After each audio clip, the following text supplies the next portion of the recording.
Mga igan, ilang lugar sa Metro Manila inulan sa opisyal na pagpasok ng tag-ulan. At mula sa Quezon City, may live report si Von Aquino. Von.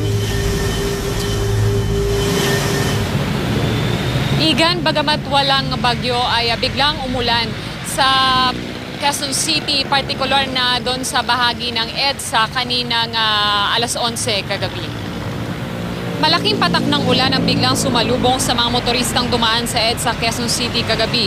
Sa kabaan ng Cubao hanggang Kamuning, ang ilang motorcycle riders ang aming nadaanan. Pansamantalang sumilong muna sa gilid ng kalsada upang hindi tuluyang mabasa. Karamihan sa kanila walang panangga sa ulan.